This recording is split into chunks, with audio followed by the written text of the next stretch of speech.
Hello everyone, this is Ankur Gupta, a premier real estate professional. और जो news आ रही है ये बहुत बड़ी न्यूज़ है कि शायद फिल्म सिटी कैंसिल हो सकती है। जी हाँ, अभी फिल्म सिटी के ऊपर संकट के बादल छाए हुए हैं और इलाहाबाद हाई कोर्ट के एक फैसले की वजह से अब जो प्रस्तावित फिल्म सिटी थी यमुना एक्सप्रेसवे सेक्टर 21 में जो फिल्म सिटी प्रस्तावित है उसके ऊपर संकट के बादल छा गए हैं और ऐसी कंडीशन आ गई है कि अब जो ईडा ओवर प्राइस प्रॉपर्टी का बैलून था उसकी पूरी तरीके से हवा निकलने का समय आ गया है। मैंने पहले भी कहा था, मेरे पुराने भी वीडियोस देख लीजिएगा, मैंने कहा था कि एक वक्त आएगा कि यमुना प्रॉपर्टी अपने सही रेट पे पहुंचेगी। जो जितना ओवर प्राइस थी ये प्रॉपर्टी अपने सही रेट पे पहुंचेगी और लगातार आ रही रेजिडेंशियल प्लॉट स्कीम से कहीं ना कहीं मार्केट लगातार नीचे की तरफ जा ही रहा था और ये खबर एक बहुत बड़ा मील का पत्थर साबित होगी, क्योंकि जेवर तहसील के अंतर्गत आने वाले रबूपुरा गांव के 9 किसानों की याचिका पर इलाहाबाद हाई कोर्ट ने एक फैसला, बहुत ही महत्वपूर्ण फैसला सुनाया है। Mister M.K. गुप्ता, न्यायाधीश M.K. गुप्ता और मनीष कुमार निगम की खंडपीठ ने फैसला सुनाते हुए जो फेंसिंग की जा रही थी उसको अवैध करार दे दिया है। अथॉरिटी की तरफ से जो फिल्म सिटी के लिए फेंसिंग की जा रही थी ना, उसको हटाने का निर्देश दे दिया तत्काल प्रभाव से। और क्योंकि किसानों ने ये कहा था कि ना तो अथॉरिटी ने अभी तक ज़मीन के लिए कोई उनके साथ कोई सेटलमेंट किया, ना तो उन्होंने बैनामा किया, तो किस बेसिस पे हमारी ज़मीन पे फेंसिंग की जा रही है। और इस बहुत बड़ी फिल्म सिटी, प्रस्तावित फिल्म सिटी के लिए बहुत बड़े बड़े नाम जैसे बोनी कपूर और भूटानी ग्रुप का नाम आ रहा था कि वो लेने जा रहे हैं, लेकिन अब बिल्कुल खटाई में पड़ गया है मामला। और कहीं ना कहीं देखिए, मैंने आपको ये हमेशा बोला है कि जो प्रॉपर्टी जो रेट डिज़र्व करती है उसी हिसाब से प्रॉपर्टी खरीदी है। 70, 80, 90 हज़ार जाने कितनी बड़ी बड़ी बातें हो रही थी, अब आ रहा है ना मार्केट अपने सही रेट पे और बिल्कुल पहुंचेगा।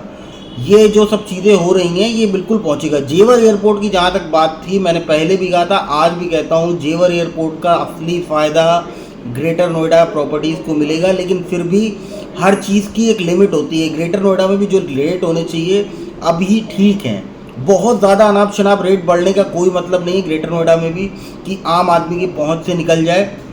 तो अब ये सारी चीज़ें, अब जैसे एक नई स्कीम भी आनी है, 2000 नवरात्रि धमाका भी होने वाला है, उस पर भी मैं एक डिटेल वीडियो लेके आऊँगा कि शायद उसमें 2000 प्लॉट आ सकते हैं।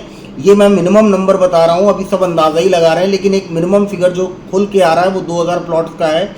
इसके ऊपर भी नंबर हो सकता है, 3000, 4000, 5000, 6000 तक भी हो सकता है, क्योंकि हर साइजेज में प्लॉट आने हैं। तो देखिए, ये जो बात मैंने बताई है अभी कंफर्म सोर्सेस के थ्रू न्यूज़ पता चल रही है।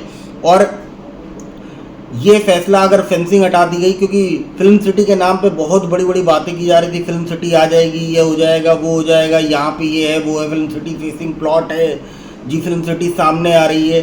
फिल्म सिटी के ऊपर ही अभी संकट के बादल बिल्कुल छा गए हैं। देखिए, जो कोर्ट का आदेश है, इलाहाबाद हाई कोर्ट का आदेश है, ये मेरा आदेश नहीं है, और पेपर में भी न्यूज़ आ चुकी है ये।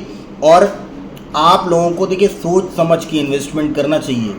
अब अननेसेसरी अगर आप रीसेल में महंगी प्रॉपर्टी खरीदते चले जाओगे तो कोई मतलब नहीं होगा, आपका ही नुकसान होना है। हमारा काम है आपको सच्ची और अच्छी न्यूज़ देना और जेन्युइन एडवाइस देना अपनी तरफ से।